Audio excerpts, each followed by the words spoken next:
si Moises diri sa unang pagbasa may pahinumdom sa mga Israelita, tahura gid ninyo ang Ginoo nga inyong Dios ug siya lang ang alagari.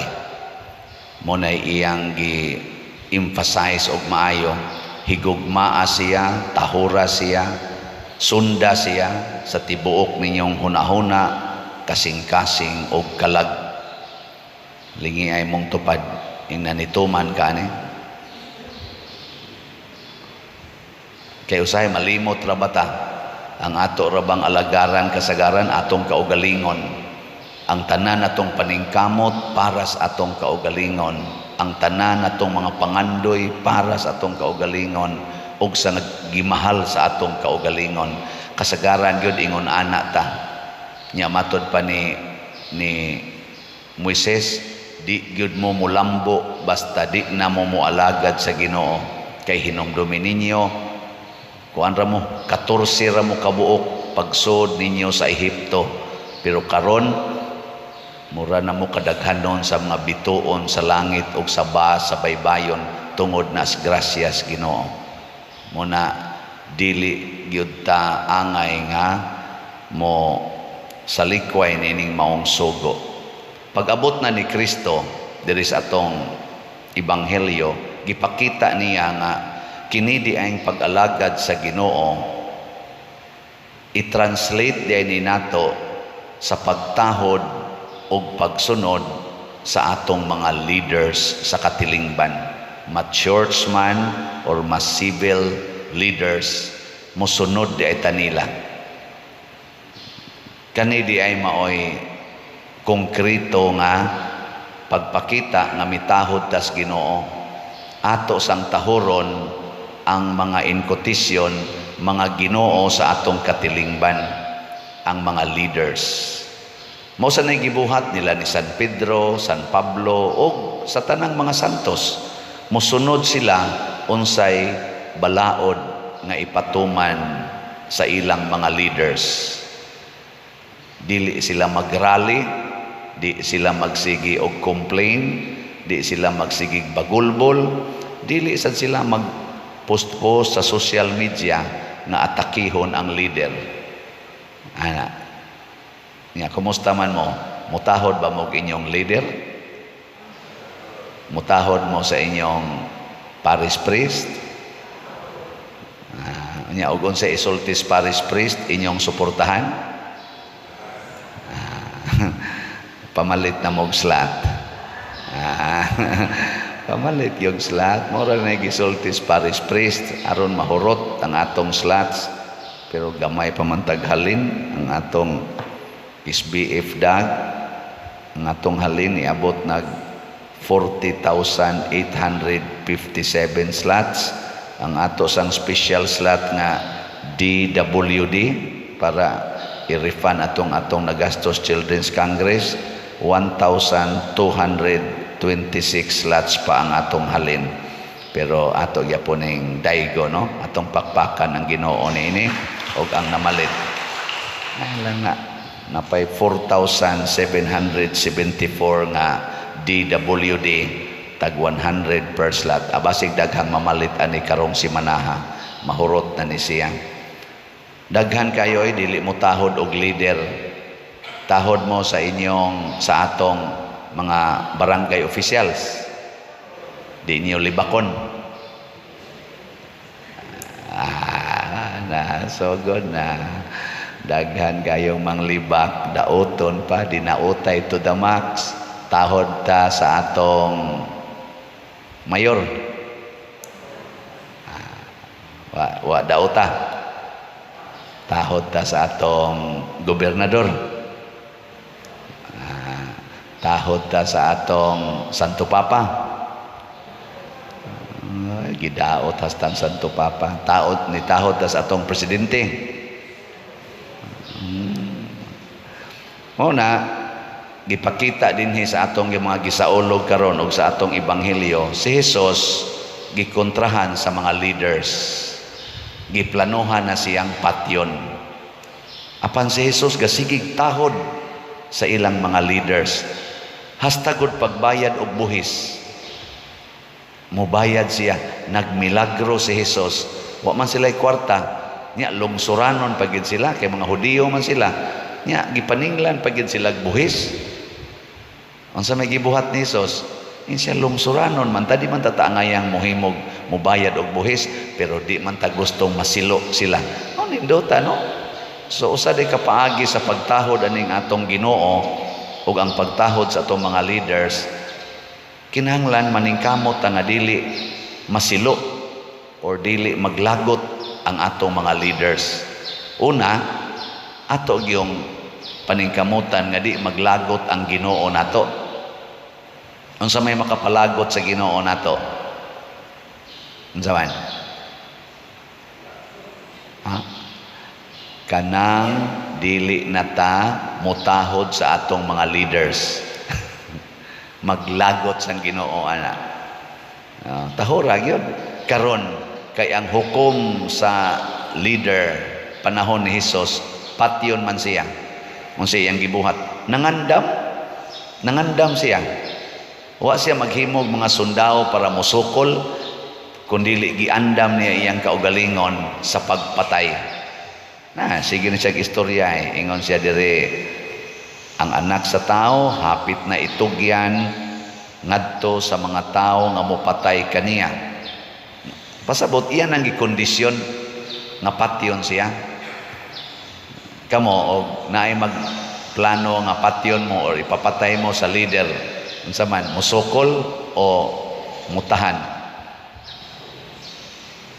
Sukol yun, gubat, bahala na, may panim, sa makauna lang nato, inambusay mo ng perting pinatyanay nato, sukad panisuna, karong bago na sa doon na sa mga military, giambos mga NPA, dito batos Bacolod, o dito na Negros, na nasay na nga matay, inambusay, sukol yun, buang mo diya, naon na to, ana ba? Pero ang Ginoo lahi. Si Maximilian, sa dihang nag-alagad siya dito sa katawhan sa Poland, pag World War II, under man sa German na government ang ilang nasod atong panahon na gipangdakop ang mga gidudahan na dili panig sa German government sa mga Nazis nya usa na niana ang mga Catholics. So dakop na ngadto sa dito nas prisuhan, sige siya lead sa iyang mga diha kasilda nga magampo. Makita gi siyang maampoon kayo niya diha may ni ikiyas nga usa ka piniriso wa madakpi aron mutagam ang uban. Gipakita sa mga prison administrators nga silutan mo kada usa ka piniriso nga mulayas murag ingon ani tinging silot napo kabuok dinhi sa sulod ang patyon, pinaagi og starvation or lethal injection, basta patyon mo tong wa man makit itong usang nilayas pasabot dunay na po nga random nga iselect aron patyon. Haron ang tanang piniriso dito magtinabangay nga ayaw layas kay maamong mi. Murag inana ba? Ang ilang pamaagi dito. Sa dihang gikuha na tong napo kabuok, dunay usa nga mihilak. Ang akong asawa, ang akong mga anak, ana siya. Pagkadungog ni Maximilian, wa man siya maapil. Siya ni volunteer, pwede ako lay ipuli anak niya ay lang na siya patya amo tong napuli siya dito ana stanong moingon si naay mo patay ba niya Padersiano mo ipatyon niya moingon dis Padersiano ang akong slots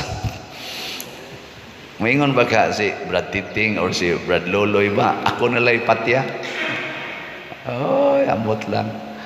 Kinsa man ninyo mo puli be kun ako'y patyon. Kinsa mo puli aning Padersiano, ako ning amo ning patyon. Ana, kinsa mo ingon ako lay patya kay mamaligya para ba nagslat, nogon kayo wa nay halin. Mo ingon mo siguro ala na totalo bitanay anak Padersiano. pari bitaw na. Pero nagpakamatay si Maximilian para ato niya. Ang edad ni Maximilian Kolbe atong higayuna 1941, mga 47 years old. Bata pa kayo siya. Ako karon mo 16 na kung makaabot karong November 24. Guwang na niya o bata pa. Sakto ng patio. Mao na, anang mo volunteer ta ba para sa uban? Kisa may iyang gisunod, mao si Jesus. Actually, si Jesus ni volunteer nga maoy magpakamatay para natong tanan. The death of one person saves humanity.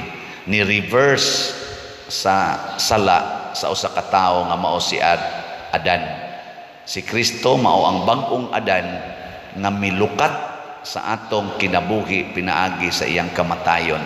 Mausad si Maximilian sa gamay niyang pamaagi, gilukat niya ang kinabuhi nitong tao nga patyon pinaagi sa iyang kinabuhi.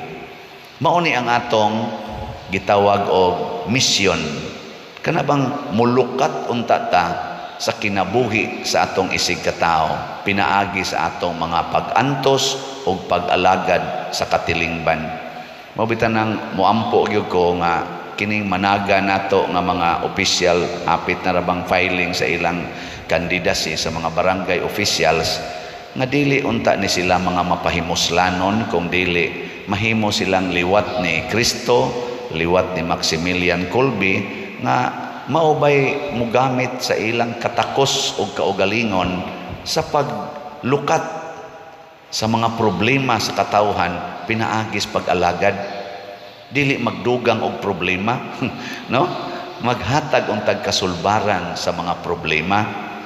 Usahay gud mao man hinoy maghatag og problema, no? Pero dinhi sa ato basig sa atong parokya 5 man ni ka barangay, San Vicente, San Santa Cruz, San Roque, Tabla og sa Lataban atong iampo nga ang tanang mga nangambisyon nga moalagad sa atong katilingban mahimo yung liwat ni Kristo, liwat sa mga santos samang San Maximilian. Ang ilhanan ra gid ana, no, kanang mudagan nga dili manaot. Kanawitang mudagan sila sa posisyon nga dili gyud manaot sa ilang isig ka mga nidagan. Kana mao nay siguro ag butar, pero kanang kusog kay manaot, kusog kaayo nga muhatag og mga bati nga mga comment ay na lang nagbutari, wap agani kalingkod, dautan na kaayog pulong, ay suswa na na'y kapuslanan, ay tabra na na'y basura, kanang baba bitaw nga murag mga basura, siging panaot, ay kinaraan na kayo nastanan, kung na kayo na, glaring na kayo na, kita na kaayo nga mga buangon gid na, pagsugod pa lang, buangon na daan, labaw na inig-abot naglingkod na, ma-animal na kayo kayo nastanan. Una ilhana na daan inigsugod, no, kana bita mga master ani mga chess o kanang dama or unsa nga mga sports sa opening pa lang sa chess ba first 2 moves wa na ilhana banga ni inig may gani ang first 2 moves yay peligro ni da makaila man ta kana mga maayo mo lihok ila man ang panan ya kamao gani nga mo lihay iyay kaantigo ni pero mo kubit dayon so nya unsa may kubit na to kana bitang daoton ka unya mubaw sa kagdaot kana bang libakon ka mubaw sa kaglibak banga ka bugo ka dali kay kang malipat kana gyung daoton ka unya di ra gyud ka masuko kana gyung libakon ka di ra gyud ka maglagot kana yung patyon ka, di ra ka mo reklamo. Kana mo'y wise. Sama ni Maximilian Kolbe, sama ni Jesus. Kana mo'y tinuod nga mga leaders nga makausap yun o katilingban. Pero kanang mudaot ni mo, daoton, suko sa dayon, maldisyon sa dayon, imbis magtinagdanay mo sa una, bungol dayon. Mga buangon na, bisag niya pa na simbahan. Bisag pari pa na or obispo basta naibatasan ingon ana mga yawan o na sila gilingi ay mong tupad Yung na mahigugma ka sa sigig libak nimo, kanang gasigig libak nimo, mahigugma ka. Sige na. Wala pa mulinging uban ay. Nya moingon gani siya, oh mahigugma ra gyud ko. Ingan angayan kang himuong leader. No? Makaluwas gyud ka. Pero moingon siya, buang ka diha, imo nang higugmaong animal dako. Ay sus, patagma na ka. Dili ka makaluwas, makatiwas ka kung mahimo kang leader. No? Mo-ending ratas gubot. Ug mauna nga kini si Maximilian Kolbe, gihimo ni siyang usas iyang mga kaning known kay ni siya, gihimo ni siyang patron sa mga binilanggo. Ako na-assign sa kog 5 ka tuig sa bilangguan, nakat-on kog higugma sa mga binilanggo bisan pag wa sila mahigugma nako kasagaran. Ang ilang gihigugma unsay ihatag ngadto nila. Pero iampo nato mga binilanggo nga makat-on paghigugma sa mas gugma ni Maximilian Kolbe ngadto sa mga leaders o ngadto sa iyang isig ka binilanggo or isig ka tao.